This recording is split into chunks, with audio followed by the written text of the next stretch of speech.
नमस्कार, आपका स्वागत है फटाफट खबरों में। मैं हूं आपके साथ भावना रनौट। आज हम लेकर आए हैं हरियाणा के हर छोटे बड़े शहर की सबसे तेज और ताजा खबरें। तो चैनल को सब्सक्राइब कीजिए और वीडियो को कहां से देख रहे हैं कमेंट बॉक्स में बताएं।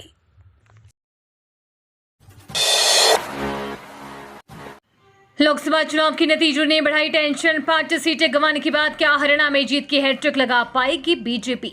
लोकसभा चुनाव परिणाम से हरियाणा में होने वाले विधानसभा चुनाव का आधार दिखने लगा है। कांग्रेस ने 5 सीटों पर जीत हासिल करके बीजेपी को मंथन करने के लिए मजबूर कर दिया है। हरियाणा में विधानसभा की कुल 90 सीटें हैं। वर्ष 2019 में हुए लोकसभा चुनाव के दौरान बीजेपी ने लोकसभा की 10 सीटों पर जीत हासिल की थी। उस समय बीजेपी 89 विधानसभा हलकों में परचम लहराया था। उस समय विधानसभा चुनाव के दौरान बीजेपी को हरियाणा में 40 सीटों पर जीत मिली थी। इस बार 5 लोकसभा सीटें जीतते हुए बीजेपी ने 44 विधानसभा हलकों में जीत हासिल की है। पिछले चुनाव में कांग्रेस को 10 और जननायक जनता पार्टी को केवल एक ही हलके में जीत हासिल हुई थी।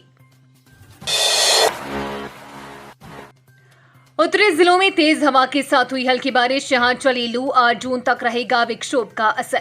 हिसार में सक्रिय हुए पश्चिमी विक्षोभ के असर से प्रदेश के उत्तरी जिलों में तेज हवाओं के साथ हल्की बारिश हुई। इस दौरान कहीं कहीं ओले भी गिरे। वहीं पश्चिमी व दक्षिणी जिलों में लू चली। मौसम विशेषज्ञ की माने तो इस विक्षोभ का असर 8 जून तक रहेगा। उधर भारतीय मौसम विज्ञान ने 6 जून को तेज आंधी, गरज चमक व लू को लेकर ऑरेंज अलर्ट और 7 जून को धूल भरी आंधी व गरज चमक को लेकर येलो अलर्ट जारी किया है। भाजपा के 4 सांसदों में से एक को मिल सकता है केंद्रीय मंत्री का पद। ये है संभावनाएं। हरियाणा में लोकसभा चुनाव परिणाम के बाद लोगों के मन में एक बड़ा सवाल यह है कि एनडीए की सरकार बनने के बाद भाजपा के किस सांसद को केंद्र में मंत्री बनाया जा सकता है। 2019 में हरियाणा के 2 सांसद केंद्र की सरकार में मंत्री थे। इसमें गुरुग्राम के सांसद राव इंद्रजीत सिंह और फरीदाबाद से सांसद कृष्णपाल गुर्जर शामिल थे। दोनों ही इस बार भी जीते हैं, मगर नवनिर्वाचित दोनों सांसदों की मंत्री बनने की दौड़ इतनी आसान नहीं होने वाली है। राव गुर्जर के अलावा पूर्व सीएम मनोहर लाल और धर्मबीर सिंह भी केंद्रीय मंत्री बनने की दौड़ में शामिल हैं। हालांकि हरियाणा के 2 सांसदों को जब मंत्री बनाया गया था तो उस दौरान भाजपा अकेले ही बहुमत में थी। गठबंधन के दलों का दबाव नहीं होता था। खास तरह से डिजाइन की जाएगी गुरुग्राम की मेट्रो। महिलाओं और बुजुर्गों की सहूलियत का रखा जाएगा ध्यान। पुराने शहर में दौड़ने वाली मेट्रो खास तरह से डिजाइन होगी। मेट्रो और स्टेशनों का डिजाइन महिलाओं और बुजुर्गों की सहूलियत को ध्यान में रखते हुए किया जाएगा। इस तरह का डिजाइन होगा कि महिलाएं और बुजुर्गों की पहुंच मेट्रो तक आसानी से हो सके और वो आरामदायक सफर भी कर सके। पुराने शहर में मेट्रो विस्तार का प्रोसेस अब तेज गति से आगे बढ़ गया है। मिलेनियम सिटी से सेक्टर 10 तक सिटी जांच का काम 70% से अधिक पूरा हो चुका है। Haryana mass rapid transport corporation को मिट्टी की जांच रिपोर्ट भी मिल गई है। जांच रिपोर्ट में मिट्टी को पिलर निर्माण के लिए ओके करार दिया है। इसके निदेशक के अनुसार अब सेक्टर 10 से आगे मिट्टी की जांच का काम पूरा किया जाएगा। हरियाणा की जनता ने जमकर दबाया नोटा का बटन। 75% प्रत्याशियों को मिले इससे भी कम वोट। हरियाणा में लोकसभा चुनाव के रण में उतरे 223 प्रत्याशियों ने खूब जोर आजमाइश की, लेकिन कई सीटों पर नतीजे चौंकाने वाले रहे। इन सीटों पर मतदाताओं ने प्रत्याशियों के बजाय नोटा को चुनने में दिलचस्पी दिखाई। यही कारण है कि 75% प्रत्याशियों के खाते में नोटा से भी कम वोट आए। यही नहीं, क्षेत्रीय दल जननायक जनता पार्टी के प्रत्याशियों को फरीदाबाद और अंबाला में जनता को नजरअंदाज करते हुए नोटा को तरजीह दी है। फरीदाबाद में बनेगा हरियाणा का सबसे बड़ा खेल stadium. Badminton court, swimming pool, running track सब होगा। सब कुछ प्लान के अनुसार हुआ तो शहर में हरियाणा का सबसे बड़ा स्पोर्ट्स स्टेडियम तैयार होगा। फरीदाबाद मेट्रोपॉलिटन डेवलपमेंट अथॉरिटी ने डीपीआर तैयार कर ली है। अथॉरिटी की बोर्ड मीटिंग में मुख्यमंत्री नायब सिंह सैनी की हरी झंडी मिलने के बाद स्टेडियम तैयार करने की दिशा में काम शुरू किया जाएगा। एफएमडीए के अनुसार डीपीआर में मौजूदा नाहर सिंह क्रिकेट स्टेडियम तो रहेगा ही। इसी के साथ में आसपास खाली 8 एकड़ जमीन पर हर खेल से संबंधित कोर्ट भी बनेगा, ताकि एक ही जगह पर अलग अलग खेलों के खिलाड़ी खेल सके। दूसरी तरफ इस बड़े स्टेडियम में रेवेन्यू जनरेट करने का भी प्लान है, जिसमें सालाना 96 करोड़ रुपए कमाने का टारगेट है। वहीं स्टेडियम के चारों ओर साइकिल ट्रैक बनाने का भी प्लान है। सावधान, चिलचिलाती गर्मी से लोग बेहाल, अब डेंगू ने दी दस्तक। 3 लोगों में मिली संक्रमण की पुष्टि। जिले में गर्मी के बीच डेंगू ने दस्तक दे दी है। गुरुवार को डीएलएफ सिटी फेज 2 और सेक्टर 53 स्थित गांधीनगर के 3 लोगों की रिपोर्ट में डेंगू की पुष्टि हुई है। स्वास्थ्य विभाग के आंकड़ों पर गौर करें तो अब तक 31,298 घरों का सर्वे किया जा चुका है, जबकि 314 सैंपल लिए गए हैं। इसके अलावा डायरिया के मामले भी तेजी से बढ़ रहे हैं। स्वास्थ्य विभाग की ओर से घर घर सर्वे जारी है।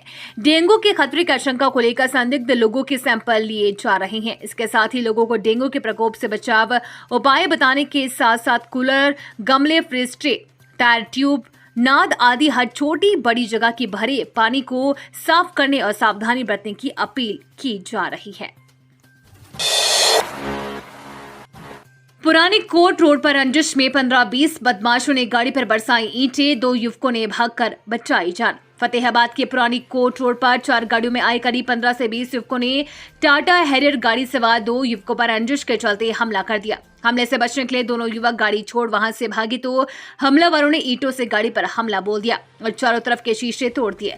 गाड़ी के शीशे तोड़ने के बाद हमलावर युवक वहां से फरार हो गए। युवकों पर गाड़ी में से 1 लाख की नकदी व चेन भी छीनने के आरोप लगाए गए हैं। हैरियर गाड़ी सवार युवकों द्वारा डायल 112 पुलिस को सूचना दी गई। पुलिस आसपास लगे सीसीटीवी फुटेज ढूंढ रही है। मामले के मुताबिक गांव भोडिया खीरा निवासी सचिन व विनोद ने बताया कि अप्रैल माह में उनकी यमुनानगर के रादौर क्षेत्र में गाड़ी व करीब 11 लाख रुपए की नकदी की लूटपाट हुई थी। उस मामले में उन्होंने कुछ लोगों के खिलाफ मामला दर्ज करवाया था। आरोप है कि अब दूसरे पक्ष द्वारा उन पर समझौते का दबाव बनाया जा रहा है और धमकियां भी दी जा रही है।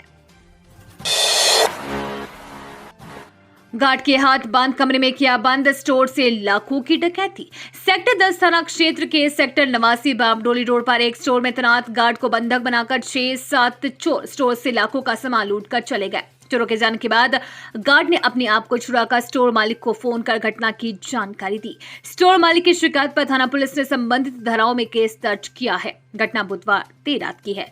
धनकोट निवासी अजब सिंह ने थाने में दी शिकायत में कहा कि उन्होंने GMDA के तहत SIPL कंपनी द्वारा पानी की पाइपलाइन बिछाने का ठेका ले रखा है। उनका सेक्टर 89 बामडोली रोड पर पाइप मशीन और लोहे का सामान रखने के लिए स्टोर है। डूबने से 2 सप्ताह में छठी मौत। JLN नहर किनारे मिली युवक की बाइक, शव देखकर कर्मचारियों ने दी सूचना। महेंद्रगढ़ में पिछले 2 सप्ताह में नहरों व जोड़ों में डूबने से 6 लोगों की मौत हो चुकी है। वीरवार को शहर निवासी करीब 30 वर्षीय व्यक्ति की JLN NB2 पंप हाउस के पास डूबने से मौत हो गई है। पंप हाउस कर्मचारियों की ओर से पुलिस को सूचना दी गई कि जिसके बाद सदर थाना प्रभारी धर्मवीर सिंह टीम के साथ मौके पर पहुंच गए तथा शव को नहर से बाहर निकालकर नागरिक अस्पताल पहुंचाया। बताया जा रहा है कि महेंद्रगढ़ के मोहल्ला निमड़ी नीचे निवासी करीब 30 वर्षीय युवक की बाइक भी नहर किनारे मिली। कर्मचारियों की माने तो जब वो JLN NB2 पंप हाउस के उत्तर छोर पर पहुंचे तो एक शव तैरता दिखाई दिया। सूचना के बाद मौके पर 112 की 2 गाड़ियां भी पहुंच गई थी। ERV में तैनात युद्धवीर ने टीम की मदद और शव को बाहर निकाला तथा नागरिक अस्पताल महेंद्रगढ़ पहुंचाया। ये थी आज की फटाफट खबरें। हम मिलेंगे अगले बुलेटिन में, तब तक के लिए धन्यवाद और जय हिंद।